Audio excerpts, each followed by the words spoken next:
Hola, buenas noches, bienvenidos, es un gusto como siempre saludarlos, bienvenidos, aquí comienza Zona Franca para hablar de censura por cuenta de una denuncia de una curtida periodista de investigación. Les hablo de la muy querida colega Laura Ardila, una cartagenera que se ha dedicado en su labor periodística a investigar políticos, a investigar clanes, particularmente los de la costa Caribe. Ella y Planeta son el motivo de la conversación por la negación de la editorial de publicar La Costa Nostra, que es un relato escrito por la comunicadora que contaría la historia del clan político más poderoso de Colombia, junto con sus aliados y contratistas, la historia de los Char.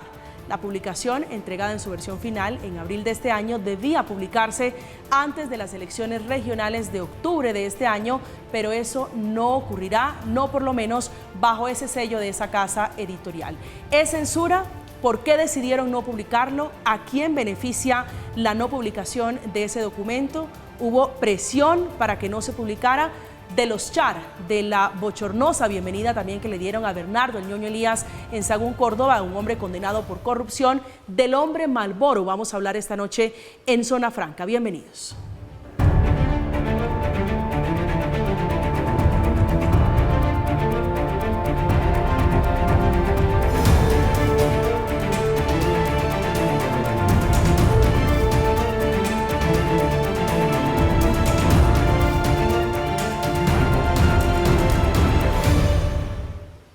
A continuación verán ustedes el libro que ha sido censurado, La Costa Nostra, que habla de la historia no oficial del clan Char, una historia, un documento periodístico de la periodista Laura Ardila, que a pesar de la censura al libro y la decisión de no publicar de la editorial Planeta, dice ella, que es autora, que el libro sale porque sale.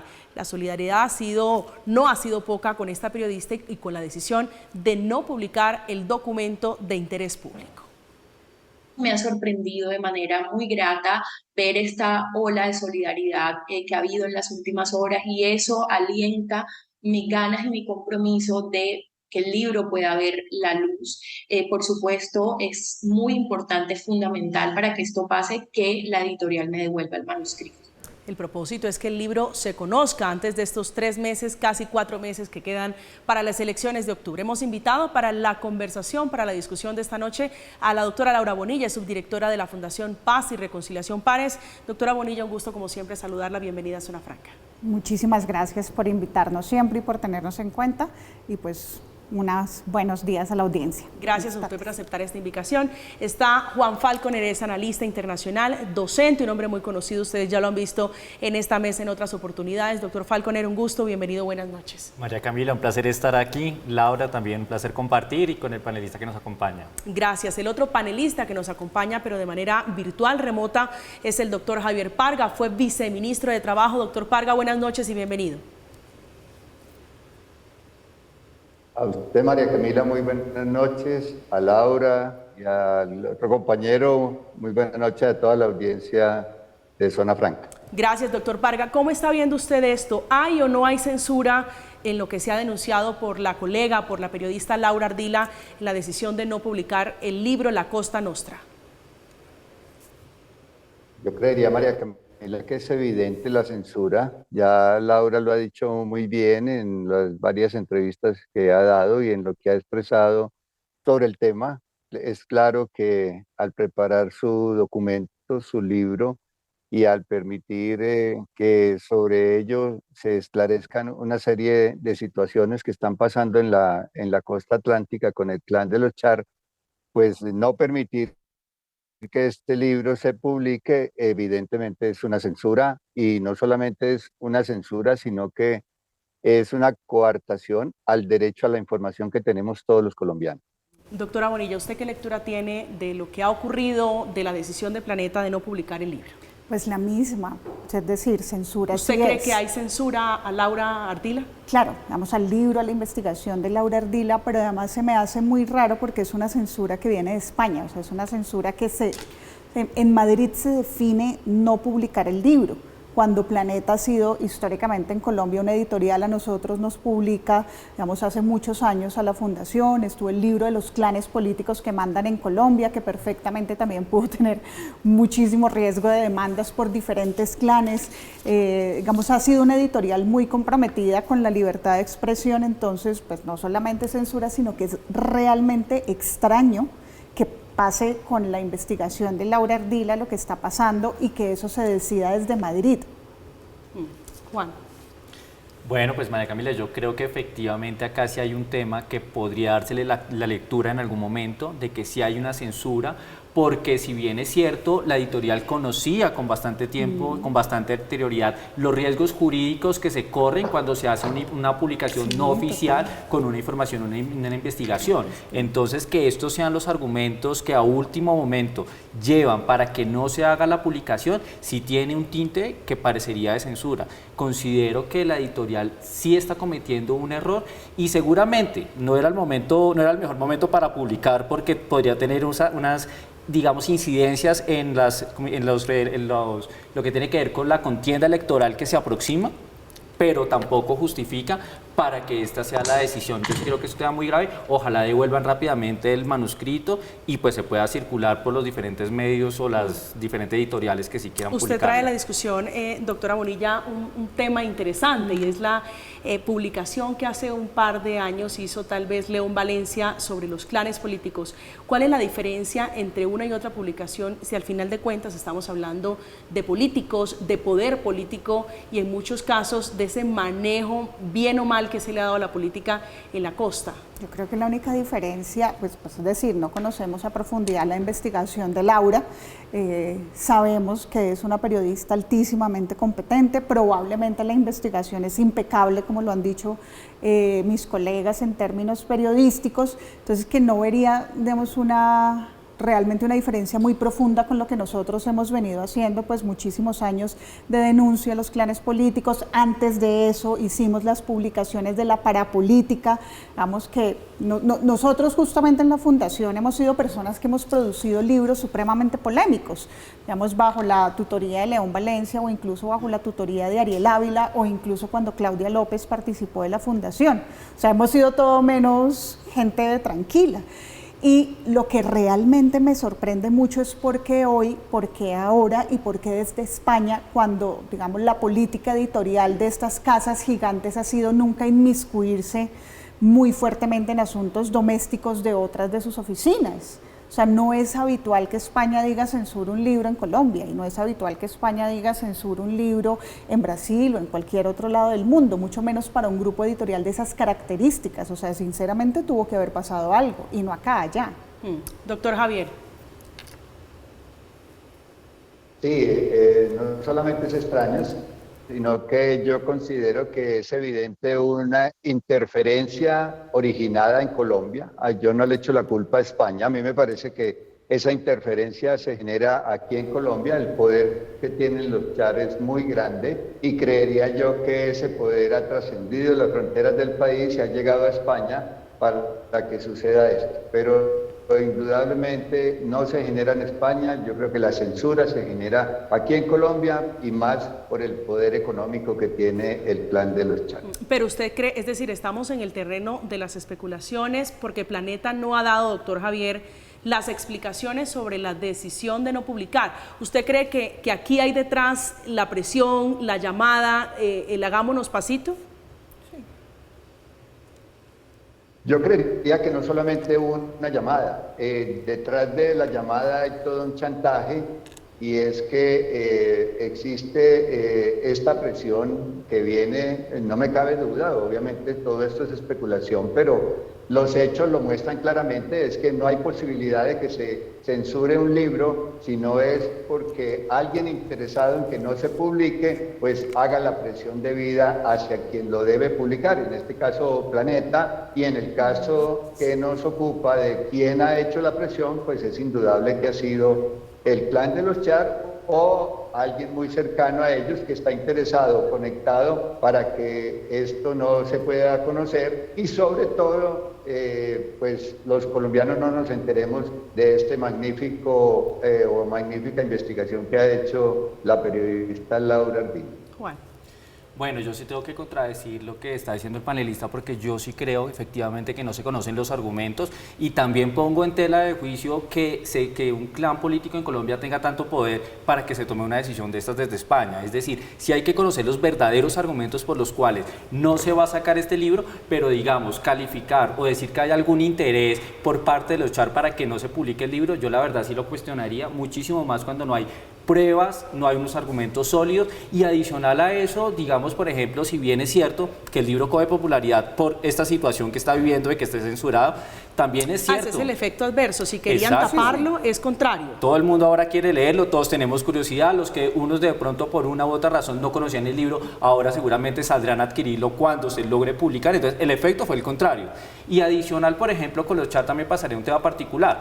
En política, lo importante es que hablen de uno bien o mal. Entonces, digamos, esto también pone en escena lo que ellos podrían estar, digamos, como en la agenda nacional. Entonces, yo creer que el grupo Char puede manipular una decisión del grupo Planeta, un grupo económicamente tan fuerte desde España, la verdad le resto mucha credibilidad. Laura.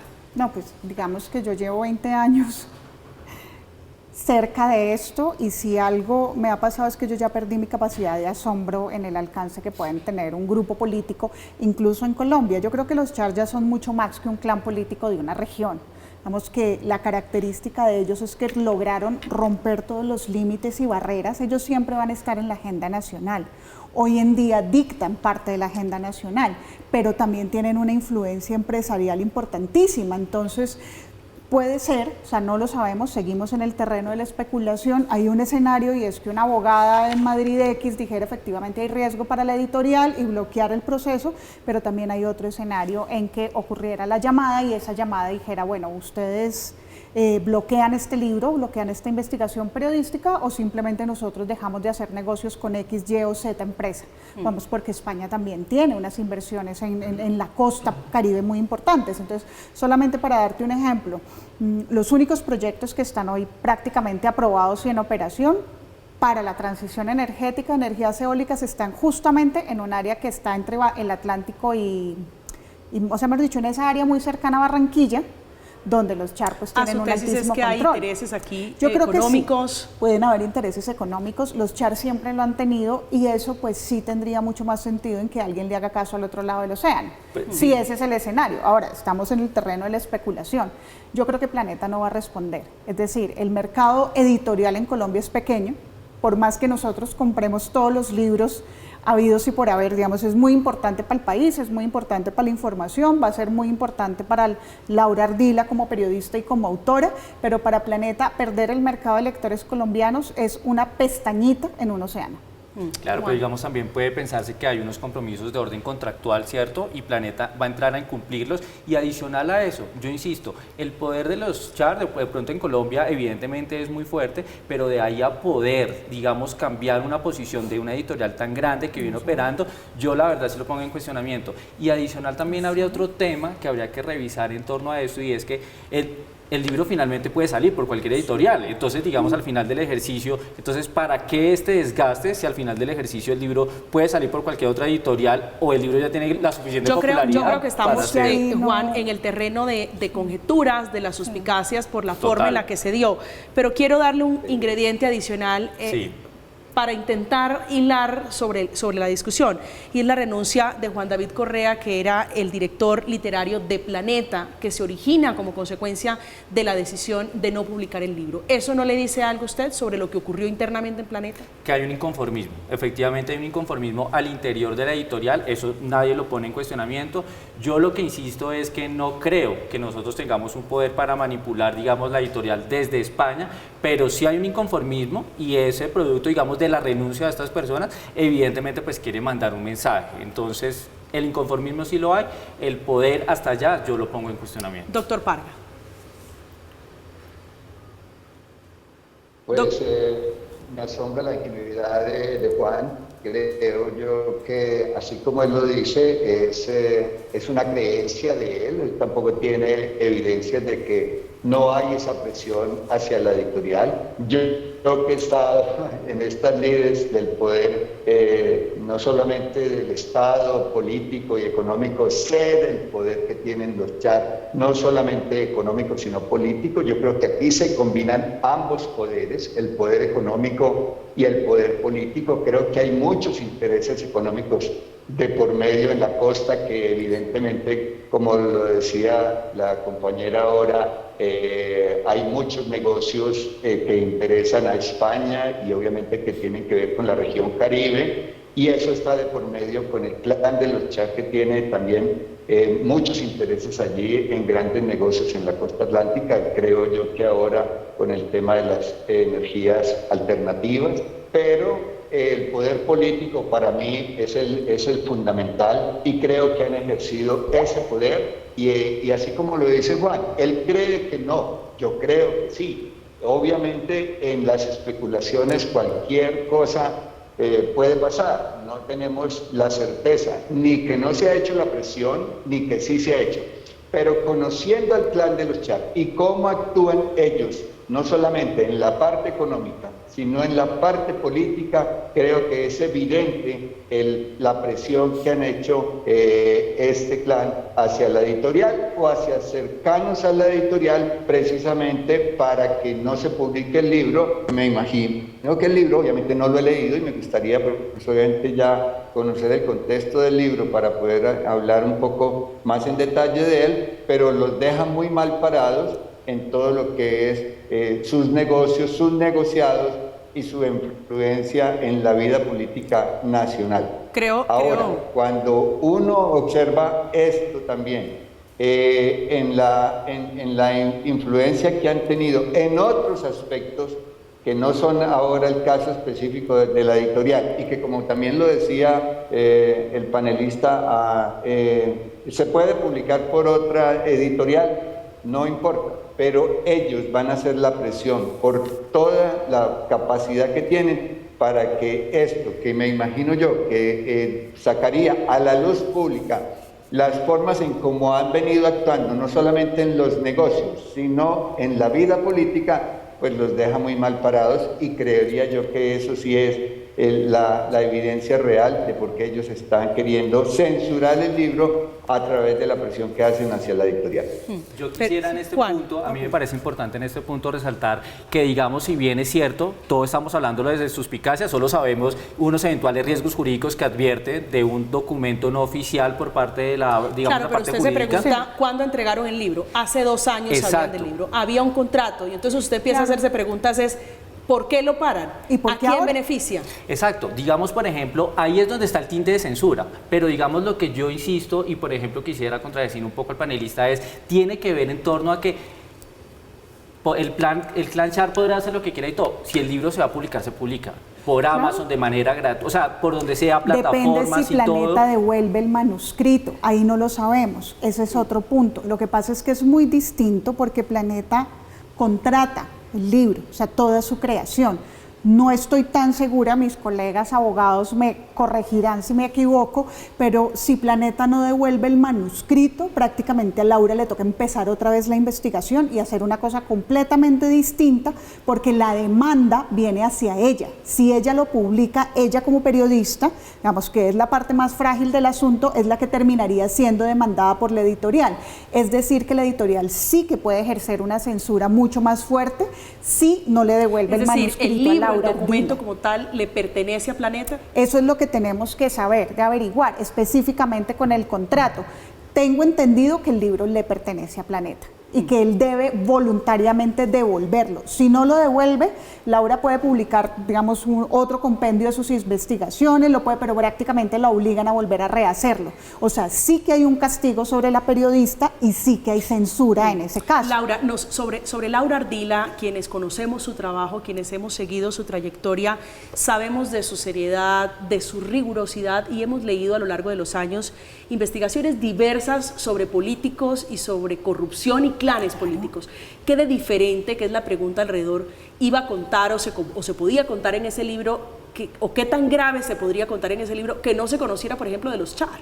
Ahora, no sé, pero queremos saberlo, o sea, en eso sí tienes toda la razón. Yo estoy que me leo lo que sea que haya hecho Laura, o sea, lo que saque lo voy a leer al otro día, porque efectivamente, ¿qué se puede decir de los Char que no se haya dicho? Y a veces no es el qué se dice, sino la manera en la que se dice y la manera en la que se cuenta.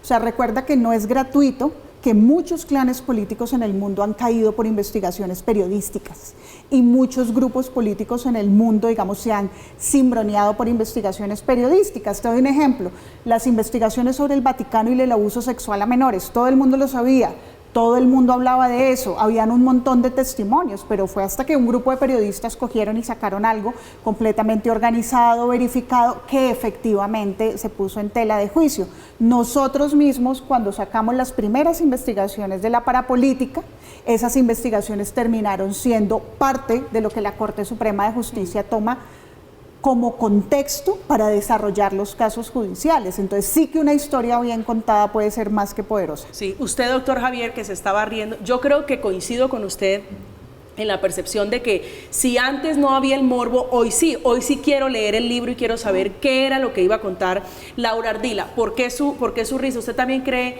que contrario, si el efecto era intentar tapar, el efecto es el adverso?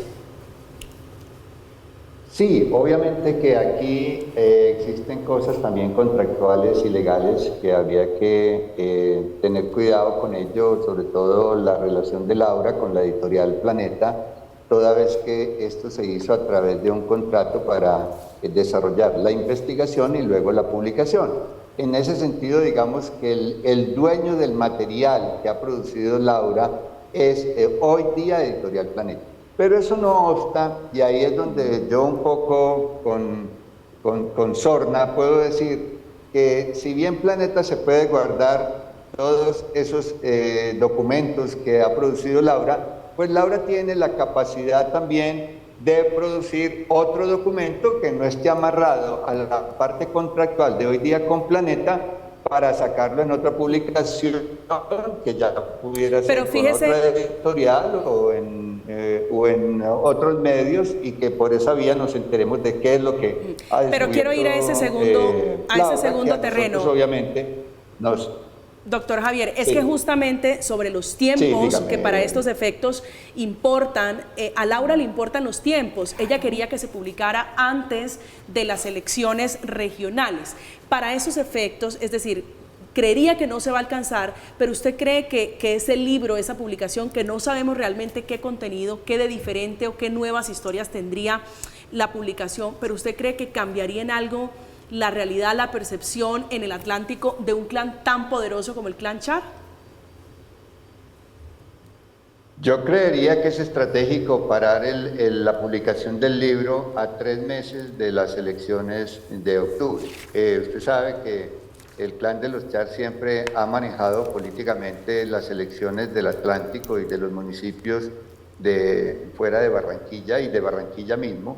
Por consiguiente, el hecho estratégico de pararlo en este momento y que Laura no pueda desarrollar otro texto igual al que ya produjo durante 2 años, porque tengamos en cuenta que ella se gastó 2 años en esta investigación y en este desarrollo periodístico y de lo que descubrió pues en su investigación, pues obviamente en 3 meses no va a poder recopilar lo que se ha quedado Planeta con ello. Pues, por consiguiente, yo creo que el objetivo de parar la publicación ahora es un triunfo para los Char, ¿sí? Y posteriormente nos daremos cuenta, pero eso será ya para posterior a las elecciones, donde obviamente va a salir triunfante el clan de los Char con el tema político y electoral que se va a dar en las elecciones de octubre. Juan. Esa es mi interpretación de lo que está pasando ahora. Juan. Exactamente, pero en ese punto, digamos, de una u otra manera, el ex viceministro me está dando la razón en el entendido de que sí se tenía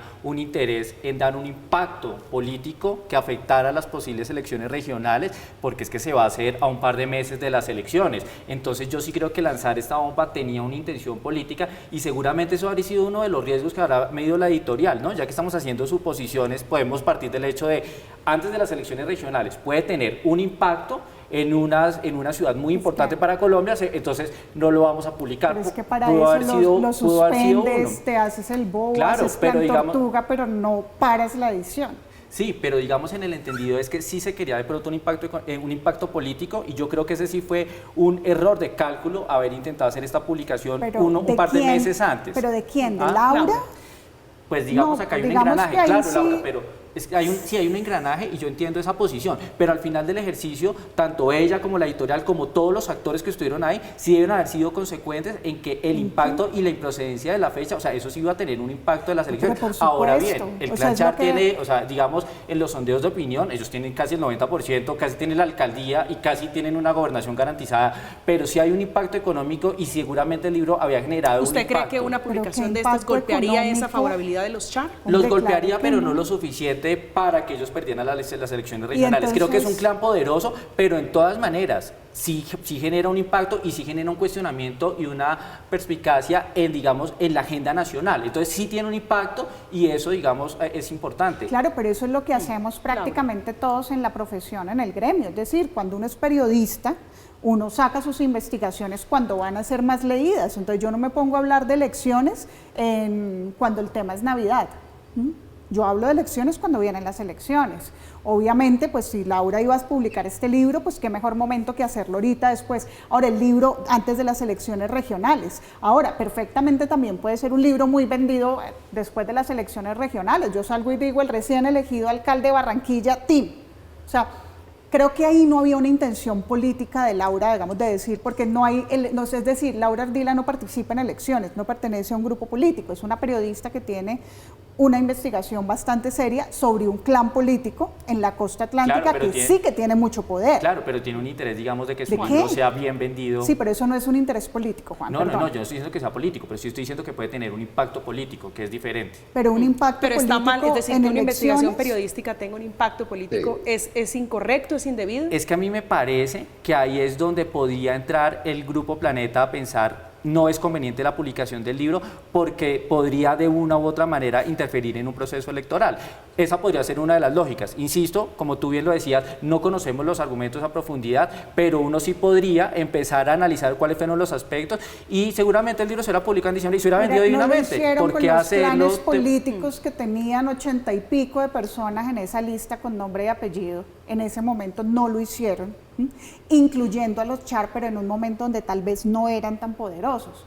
Porque un asunto que es súper importante es que una cosa es toda la trayectoria de Fuad Char y otra cosa es ahora donde ellos controlan prácticamente toda la contratación pública en Barranquilla y en el Atlántico. Sí, que esa publicación, doctor Javier, traía allí un capítulo de contratistas, de contratación pública, de dineros públicos en la publicación de Laura Ardila. Lo escucho, señor. Yo creo que es interferencia en política, yo no lo veo así. Cualquiera de nosotros que emite opiniones públicas, pues interviene políticamente. Nuestras palabras impactan políticamente para un lado o para otro. Es imposible no opinar sin interferir, o no interferir, sino sin impactar políticamente para un lado o para otro. Pero ahí es donde nosotros tenemos que también saber definir si una cosa es para interferir políticamente o para dar claridad políticamente a los electores. A mí me parece que aquí no hay ninguna interferencia política, a no ser que se estuviera diciendo mentiras o se estuviera calumniando a alguien o injuriando a alguien. Pero si se está diciendo la verdad, no es una interferencia en política, eso sí debe quedar claro. Si se está diciendo la verdad y todo lo que está allí dicho en el libro o en lo que se va a publicar tiene soporte en la verdad y en la realidad, pues obviamente es una información para los electores, y qué mejor que los electores puedan ir a las urnas con una muy buena información sobre lo que está pasando realmente con un clan de estos, y si vale la pena entonces darle su beneplácito para ser elegido alcalde de Barranquilla o gobernador del Atlántico o alcalde de cualquiera de los pueblos donde los char siguen teniendo influencia en el Atlántico, qué mejor que estén bien informados los electores y no tapando para que el plan siga teniendo ese poder político y ese poder económico de los 4 grandes contratistas que ya Laura lo había dicho en una de las entrevistas, uno de los cuales es los contratos y los contratistas, que era el capítulo. Los contratistas, que son grandes contratistas, que se han hecho grandes contratistas a la sombra del poder político de los char en el Atlántico y en el país entero también, porque no hay que olvidar que los char ya han dejado de ser un clan de la costa y pasan a ser un clan de gran poder político. Creo yo que hoy en día están como 6º o 7º grupo político en el país. Por consiguiente, ya su influencia es de corte nacional y no solamente local y regional. Eso es una verdad, es un clan poderoso, es un grupo político y económico poderoso. A propósito de la discusión de la censura, una de las grandes señales de solidaridad con la periodista Laura Ardila ha sido justamente la renuncia del director literario de Planeta, Juan David Correa, que renunció hace apenas unas horas como consecuencia de la decisión del editorial de no publicar La Costa Nostra, que es la historia de los char, la historia no oficial del clan de los char. Hacemos una pausa, al instante regresamos con otra parte de la historia de los políticos y de la política, de la triste radiografía de la política colombiana. Lo van a ver ustedes en instantes allí en sus pantallas, y es el recibimiento que le hicieron en Sahagún, Córdoba, a el Bernardo el Ñoño Elías, que fue uno de los políticos congresistas condenados por la Corte Suprema de Justicia por la corrupción de la multinacional Odebrecht, recibido con aplausos, con ovaciones, como un héroe nacional. Hacemos una pausa, regresamos en instantes. Gracias, papá.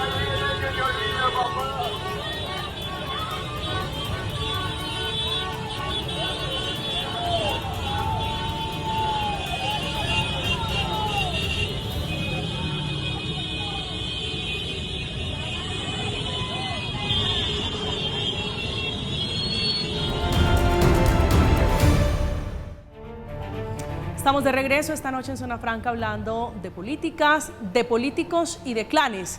En esta oportunidad del clan char, pero también del Ñoño Elías, que fue recibido hace pocos días así ven ustedes las imágenes, como héroe nacional en Sahagún, en su natal tierra, con caravanas, maicena y mucha fiesta. El Ñoño Elías, que fue uno de los tantos políticos congresistas condenados por corrupción, uno de los hombres que le sirvió de puente a Odebrecht para hacer de las suyas en estos tiempos que estamos hablando, Laura, de Odebrecht. Estas imágenes para muchos desesperanzadoras, tristes, porque refleja la realidad política de nuestro país. Su lectura sobre la radiografía, sobre esa imagen que creyera uno imposible después de una condena como la que recibió Ñoño Elías, después de lo que le escuchamos confesar ante jueces, ante la Corte Suprema de Justicia. Es que lo que confesó el Ñoño Elías y la razón por la cual él estuvo preso es una razón que en Sahagún no importa. Y no importa no porque las personas que vivan en Sahagún les importe muy poco la corrupción, es porque el papel que han jugado los clanes políticos regionales es un papel de intermediación. Entonces aquí nos decimos muchas mentiras, y una de esas mentiras es que la clase política nacional es muy limpia y la clase política que vive en Bogotá es muy limpia y las clases políticas regionales son muy corruptas, pero en esa relación hay dos partes. Entonces no hay un caso de corrupción donde no haya las dos partes. El Ñoño Elías recibió mermelada, claro que sí, pero alguien se la dio, y ese alguien que se la dio hacía parte de los partidos tradicionales, hacía el rol de gobierno nacional en esa intermediación. Entonces no llegan recursos a las regiones si no hay un intermediario, y el Ñoño Elías fue un intermediario corrupto y eficiente. Y eso finalmente fue lo que le llevó a la gente la construcción de la cancha de fútbol, que es por lo que más lo recuerdan en Sahagún.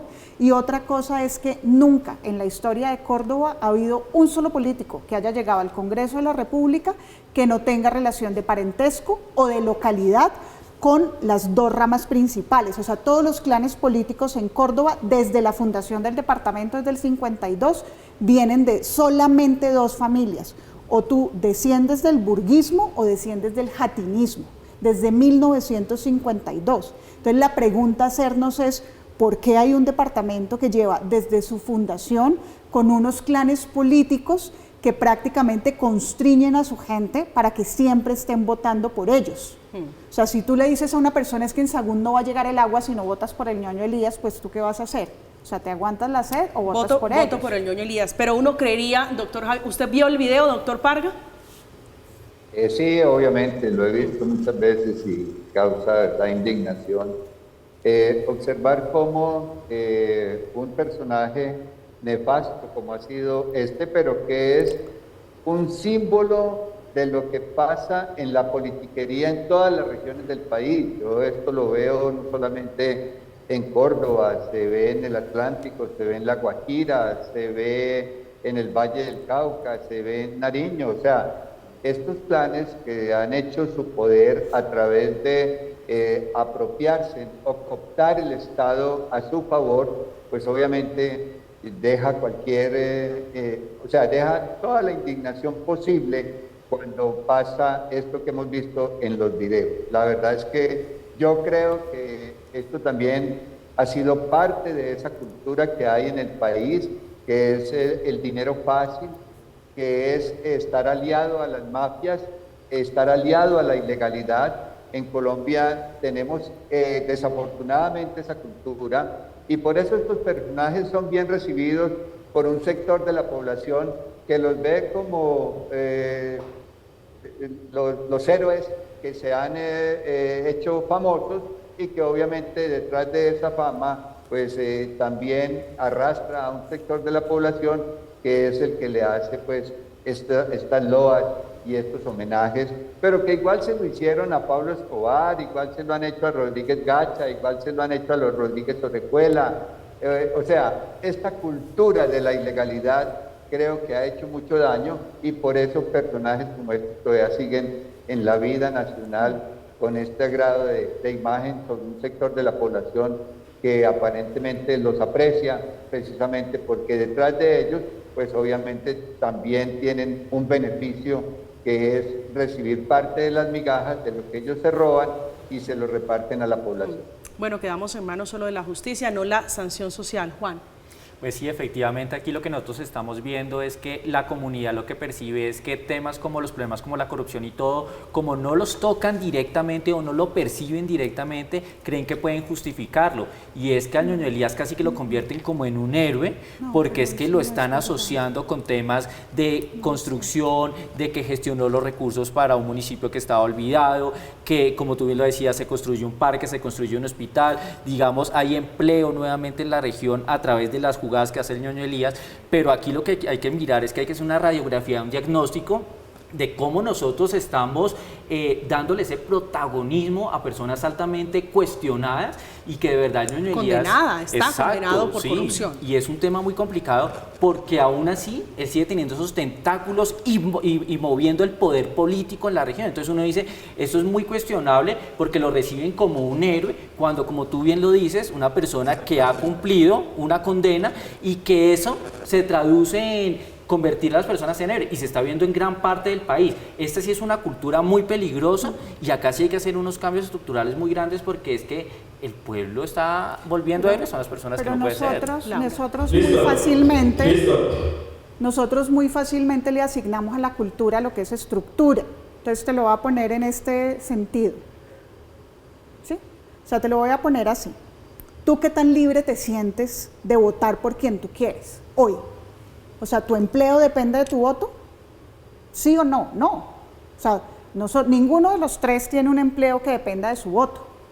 El empleo de tu familia, de tus vecinos y de tu comunidad, el agua potable con la que tú tomas depende de tu voto. O sea, es decir, ¿cuánto las personas en esos territorios dependen del voto? Entonces no es tan fácil y no tiene las mismas consecuencias si yo estoy en Sagún y digo, bueno, pierde el ñoño. Digamos que pierda el ñoño Elías, digamos que llegue un candidato una sociedad que recibe con ovaciones, con aplauso, claro. Es una sociedad que tiene derecho a exigir, que tiene derecho a quejarse. Claro, lo tiene todo, al igual que lo tenemos nosotros, porque es que hace muchos años, hace 30, 40, 50 años, Bogotá era exactamente igual. Hace 30, 40, 50 años el político en Bogotá tenía el mismo poder de intermediación. Eso no solamente lo cambió la ciudadanía, eso también fue un cambio en la cultura política bogotana y también fue un cambio en la estructura política bogotana. El político perdió control. Entonces, nosotros, ¿qué tenemos que pensar? Por ejemplo, no va a cambiar nada de esto si no le quitamos al Congreso de la República ser la bolsa de empleo más cara y más ineficiente de Colombia, pero eso nos implica salir de la cultura del recomendado. En Córdoba hay dos grandes sectores económicos, el Estado y el mototaxismo. Y generalmente los clanes políticos controlan los dos. Entonces, si yo no estoy con quien gana en el Estado, ¿puedo yo vivir sin empleo? Que yo tengo una lectura, a ver, Laura, pero espérate, porque es que no he terminado. Lo otro es, ¿por qué somos tan hipócritas como sociedad de alguna manera cuando yo digo, bueno, ¿cuál es el rol del gobierno nacional que siempre gobierna con ellos? Eso no es un poco justificar el desempleo y la falta de oportunidad que es real en una región como Córdoba, claro, con la corrupción. Ahora, lo que pasa es que es una serpiente que se muerde la cola. Entonces, usualmente, que hemos creído los colombianos durante muchos años y que hemos hecho, que es un problema de campañas. Entonces decimos, vamos y le enseñamos a los niños en el colegio que hay que votar bien, hagamos una campaña de vote bien porque la ciudadanía, pero la ciudadanía necesita cierta libertad real para votar bien. Entonces, ¿qué hay que hacer? Uno, quitarle a los congresistas el poder sobre el empleo. Eso es una cosa fundamental. El Estado no puede ser el principal empleador del clientelismo. Entonces, quitarles el poder clientelista, porque ellos básicamente se mueven así. ¿Por qué los políticos regionales tienen que siempre estar gestionando con los ministerios los recursos que van a sus regiones? Tú le preguntas a cualquier gobernador, sí, Laura, y eso, pero ahí, digamos, hay dos cosas importantes que hay que tener en cuenta. La primera es que no podemos minimizar los riesgos que estamos evidenciando, porque una cosa sí es el constreñimiento que tú estás diciendo, que es una realidad, pero la otra y lo más preocupante es la realidad de que sale la gente ovacionando y queriendo a este tipo de políticos, porque es que cuando uno pregunta también en la región, claro, pero es que una cosa es decir, sí, es que cuando dependen de la ayuda, el no sé qué, que es que los están obligando, que si no estás del larga. Pero acá también está el otro fenómeno, que hay gente que lo está idolatrando, que está reconociendo que a través de él llegó empleo, recursos y demás, y están convirtiendo a una persona altamente cuestionada en prácticamente ¿y tú tienes un otra ídolo opción? O una... Claro, pero es que hay que hacer la radiografía desde los dos puntos de vista. ¿Existe otro político en Sagún? O sea, primero, Sagún, el que conoce Sagún, sabe que el principal producto de exportación de Sagún son políticos. Ahí no hay otra cosa. Es un municipio que ha producido clanes políticos y se casan entre ellos. Y pregúntale a la gente también en Córdoba qué ha pasado cuando la ciudadanía se ha rebelado. Porque es que nosotros no venimos de un pasado glorioso ni una historia gloriosa. Es decir, parafraseándole y leyéndole un poco, porque nos encantaría quedarnos hablando del clan de los ñoños, del clan de los Musa, que son muchos allá. ¿Estamos condenados, esa región está condenado a vivir esa misma suerte? Sí, los colombianos. ¿A verlos presos y recibirlos como si fueran héroes nacional? No, estamos condenados si no entendemos cuál es el origen de la corrupción. El origen de la corrupción es cultural. O sea, no es solamente que es que la gente en Sagún vota mal porque quiere votar mal, o que la gente en Sagún naturalmente ovaciona a esos políticos como ovacionaban a Pablo Escobar porque les gustaba. Es que nos preguntemos como sociedad qué tipo de sociedad somos y cómo salimos de la cultura mafiosa, que por qué la tenemos, porque la mafia, porque el narcotráfico han sido los que han hecho movilidad social y eso crea necesitamos salir de eso. A propósito de esa cultura mafiosa, doctor Parga, usted mencionaba a Pablo Escobar y se me vino a la mente la imagen de Santander López Sierra, que es el hombre Malboro, condenado también por narcotráfico, estuvo preso en Estados Unidos, que alcanzó a recoger 68.000 firmas y se va a presentar, su nombre lo va a presentar para las próximas elecciones. Esa lectura suya, ¿cuál es la interpretación que tiene sobre un hombre tan cuestionado, tan señalado, que alcanza a recoger ese número de firmas? Y la que esta cultura es una cultura mundial. Revisemos, por ejemplo, el grado de imagen positiva que tiene Donald Trump en Estados Unidos, sabiendo que es una persona muy cuestionada en sus manejos de negocios, evasor de impuestos.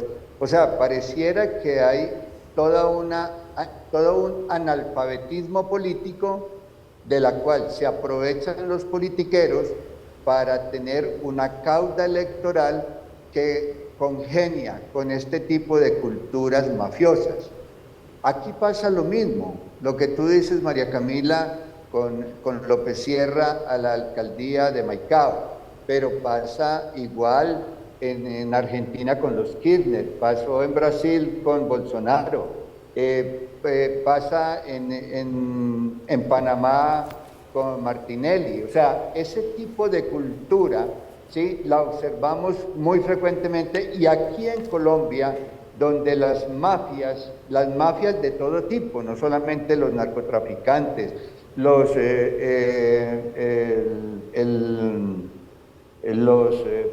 evasores de impuestos, pues, o los contrabandistas, el microtráfico, los contratistas del Estado, que son otra mafia. O sea, se mueve a punta de mafias, y eso hace que también quien triunfe en la mafia es visto como un héroe, y ese héroe, independiente de que lo condene la justicia colombiana o la justicia internacional, tiene una base cultural que lo aprecia y que lo sigue, independiente de sus malas actuaciones en la sociedad. Ese castigo social no se da, y no se da porque la cultura de la legalidad en nuestro país es difícil de fundamentar. Casi que es normal que todos los políticos lleguen a robar a los cargos donde llegan, y a veces incluso nuestra cultura lleva a decir: es preferible que robe pero haga, ¿sí?, a que no robe y no haga. O sea, esas cosas creo que están enraizadas en nuestra cultura cotidiana, y creo que hay que, obviamente, irla subsanando, pues con mucha más formación política, que la gente se motive más hacia conocer sus candidatos, a que no sea la transacción de que yo voto por alguien si me da un puesto, si me da un mercado, si me da una teja de zinc.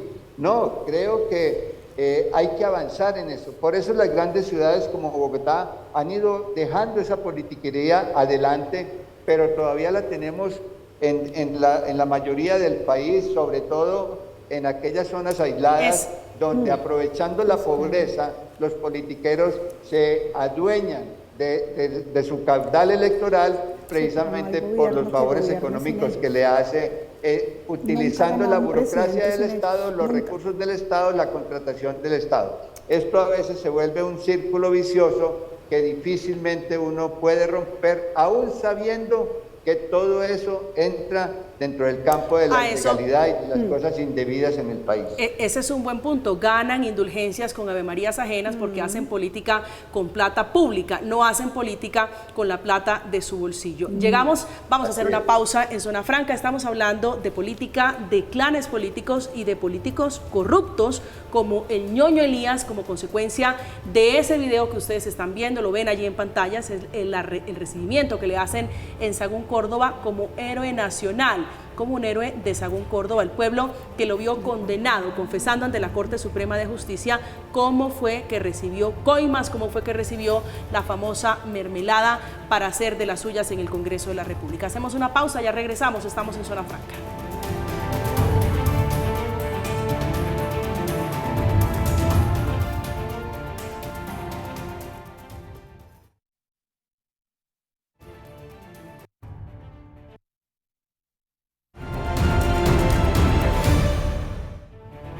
Estamos de regreso esta noche, gracias por acompañarnos. Estamos en Zona Franca hablando de políticas, de los clanes políticos.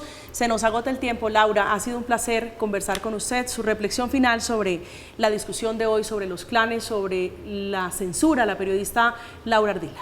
Mira, yo creo que hay algo en común en todo esto, y es el clientelismo. A veces en la reflexión política y en nuestra cultura política pensamos que el clientelismo es un problema de corrupción menor, y no lo es. Es la base que hace que tanto Char como el hombre Malboro, como el ñoño Elías y toda esa producción política de Sagún tengan éxito. Vamos, es la cultura política clientelista la que los lleva a ser políticos exitosos. Si nosotros no empezamos por cortar o ir cortando esas prácticas, digamos, de una forma mucho más contundente de lo que estamos haciendo, podemos hacer 20.000 campañas y la gente los va a seguir recibiendo, van a ganar la alcaldía de Maicao y la alcaldía de Barranquilla. Doctor Parga, su conclusión para la discusión de hoy. Sí, yo creo que es lastimoso observar estas cosas, indignante, pero creo que vamos avanzando. Programas como este generan cultura política. Creo que es importante que la gente esté informada para poder ir a las elecciones con elementos de juicio que no sean la transacción de un cargo, de un puesto, de un contrato, sino que tenga información política. Creo que en la medida en que aumentemos ese alfabetismo político en el país, vamos saliendo de estos gamonales que se aprovechan de los recursos públicos y de la ignorancia y de las necesidades de las personas, pero nos toca ir haciendo esta pedagogía un poco lenta, pero toca hacerlo, y creo que esa es la mayor conclusión que nos queda de esta situación que hoy vemos con el ñoño Leaks. El panorama es desesperanzador, pero coincido con usted, hay que seguir haciendo pedagogía. Juan, su reflexión final. Bueno, definitivamente aquí tenemos que hacer un cambio cultural, porque efectivamente hemos visto cómo la población empieza a convertir en héroes a personas altamente cuestionadas. Sobre el hombre Malboro, esto de las firmas y su aspiración es abiertamente inconstitucional e ilegal por la sanción y por la condena que tuvo por narcotráfico. Lo que tiene que ver con el ñoño Elías también resulta ser muy lamentable, pero hay que revisar las estructuras internas, porque ellos siguen manteniendo el poder en cuerpo ajeno, y adicional, y lo más peligroso es que la gente los evasiona, los quiere, los sigue y los apoya. Entonces yo creo que acá hay que hacer una reflexión interna de qué está pasando, una cultura política, y trabajar por unas transformaciones sociales importantes, pero la verdad muy cuestionable eso. Tenemos 3 meses para reflexionar sobre los candidatos, sobre quienes quieren seguir en el poder o quienes quieren llegar como caras nuevas al poder en estas elecciones, para las que quedan escasos 3 meses, elecciones regionales para escoger gobernadores, para escoger consejo, alcaldes y otros cargos de elección popular en sus regiones, donde usted cada 4 años tiene que hacer a conciencia la evaluación de cómo le fue, por quién apostó y cómo es su responsabilidad social con su voto. Llegamos al final esta noche con Laura Bonilla, Juan Falconer y Javier Parga hablando de política, clanes políticos. Gracias, Laura, por acompañarnos esta noche en Zona Franca. María Camila, muchísimas gracias por la invitación. Gracias, Juan. Un placer como siempre. María Camila, también un placer. Laura, ex viceministro, un placer. Doctor Parga, un gusto como siempre. Gracias, señor.